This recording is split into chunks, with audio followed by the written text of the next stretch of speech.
Salut à tous, ravi de vous retrouver sur Direct Course pour évoquer ce programme du jeudi 17 octobre, un quintet plus qui se déroulera sur l'hippodrome de Fontainebleau. Il s'adresse à des chevaux âgés de 3 ans. D'ailleurs, 6 de ces candidats étaient au départ d'une course référence, le prix du Nabob, disputé le 21 septembre sur l'hippodrome de Longchamp, une course référence à prendre en considération à l'heure du choix. J'ai placé en tête l'un d'entre eux, celui qui a bien terminé dans cette course référence, c'est le 14 Manduros Son, un cheval qui est toujours à la recherche d'une première victoire. Cela dit, il n'a jamais terminé plus loin que 6e depuis ses débuts. Et sa fin de course dans l'épreuve référence n'est pas passée inaperçue. À mon avis, son jour est proche, voire même très proche. Je lui opposerai le 5 Malki Dazé, un cheval qui peut se targuer de rester sur 3 places de deuxième consécutives. La dernière date obtenue dans un quintet plus disputé le mois dernier à Cran.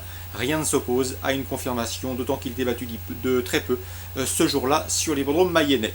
Ensuite, le 2, Spirit Revenge, ce n'est autre que le facile lauréat de la course référence, le prix du Nabob, où ce jour-là il devançait donc 5 de ses rivaux du jour.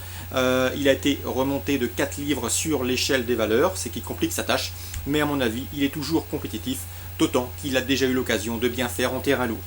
Le 15, Tianjin City, qui a terminé dauphin du précédent cité dans la course référence. Ce jour-là, eh bien, il a prouvé que le parcours des 2000 mètres et la distance des 2000 mètres qu'il abordait pour la première fois ne lui a posé pas de problème. Dès lors, rien ne s'oppose à une confirmation de sa part. J'ai également retenu le 6 Roi Charles, après un échec dans un quintet plus programmé sur l'hippodrome de Deauville et sa PSF, eh bien, il a pris une bonne... Il a bien fini pour faire l'arrivée et prendre un accessite dans l'épreuve référence à Longchamp, de quoi lui valoir quelques supporters dans cette épreuve.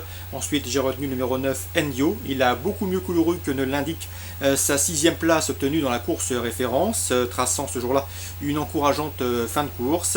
Dès lors, il ne faudrait pas être étonné de le voir à l'arrivée de ce quintet plus. Ensuite, derrière pour cette sélection, j'ai retenu... Eh bien, je recherche son numéro, c'est le numéro 3, la Grande Duchesse, remontée de 8 livres après sa victoire dans un quintet plus, c'était à Clairefontaine, elle n'a plus de marge de manœuvre sur l'échelle des poids, toutefois sa dernière prestation à Saint-Cloud est correcte et elle sera ici une candidate aux places. Je retiendrai également le numéro 13, Cuba Libre. Après une série de places d'honneur, le cheval a ouvert son palmarès et ce de bout en bout sur l'hippodrome de Longchamp, s'imposant plaisamment. Cette victoire lui a d'ailleurs valu d'être remonté de 9 livres, assez beaucoup, sur l'échelle des valeurs. Alors, le plus dur reste à faire, à savoir confirmer dans une épreuve plus relevée et avec une situation pondérale revue à la hausse. Ce qui donne un résumé chiffré pour ce quintet.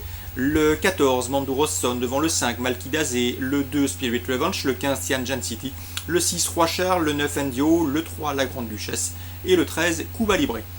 Concernant les infos, Réunion 2, Marseille-Borelli, dans la première j'aime beaucoup le 110 Char des Picanes. Pour ce retour au trot monté, le cheval a pris une excellente deuxième place, n'étant battu que du minimum sur les programmes de Marseille-Vivo. Il se plaît sous la selle, c'est sa véritable discipline de prédilection. C'est vrai qu'il doit rendre 25 mètres, mais son entraîneur Yannick Angot fait du très bon travail avec lui et une confirmation est attendue, le 110 Char des Picanes. Dans la troisième, je pense que les deux protégés de Jean-Pierre Dubois, le 311 Alisma du Corta et le 312 Amencito, devraient se tailler la part du lion. Ces deux chevaux ont très bien fait cet été à Cagnes-sur-Mer. Ils restent sur des échecs à Vincennes, mais ici l'opposition est largement dans leur corde. Le 413, c'est Very Nice Marceau, je vous en ai parlé à diverses reprises. C'est un cheval très estimé par Grégory Laurent. Le cheval reste une série de bons résultats à Vincennes, une 3e place dans un groupe 3, une victoire dernièrement. Bref, c'est un cheval de tout premier plan. Ici, il devrait pouvoir confirmer en dépit d'un handicap initial de 50 mètres. Le 414, Viva Island, autre pouliche de qualité qui vient de s'imposer au Croisé-la-Roche, a également les moyens de conclure sur le podium de cette épreuve. 413-414. Dans la 7e, j'aime beaucoup le 704 Saphir de Figuier, vous le connaissez bien, un cheval qui a remporté pas moins de 8 succès cette année, c'est énorme. La dernière fois à Cherbourg, dans une étape du GNT, eh bien, il a été victime d'un accrochage, sans cela, nul doute qu'il aurait participé à l'arrivée du Quintet Plus. Il faut donc le racheter, il bénéficie d'un bel engagement. À mon avis, s'il peut prendre la tête et la corde, il est capable d'aller assez loin. Course ciblée à Marseille-Borelli, Réunion 2, le 110 Char des Picanes, 311, 312, 413, 414 et 704 Saphir de Figuier. Petit mot sur la Réunion 3 Anguin, j'aime beaucoup le 307 Ulex de Lézigné. Le cheval reste sur un succès le mois dernier à Laval, et ce pour sa course de rentrée. Christophe Hamel, son mentor, m'avait dit que le cheval montait progressivement en pression et en condition. Il n'était pas à 100% la dernière fois, il sera encore mieux cette fois-ci. Donc il faut s'attendre à le voir confirmer son dernier succès lavallois. Je vous répète son numéro, c'est le 307 Ulex de Lézigné en Réunion 3 à Anguin.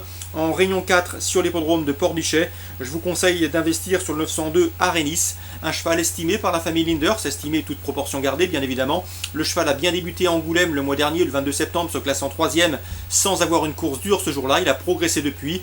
Lolo n'a rien d'extraordinaire et à mon avis il peut ouvrir son palmarès dans cette compétition.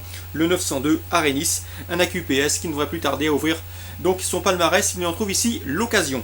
Donc voilà pour la Réunion 4 Pornichet, le 902. Très bon jeu à tous, rendez-vous demain.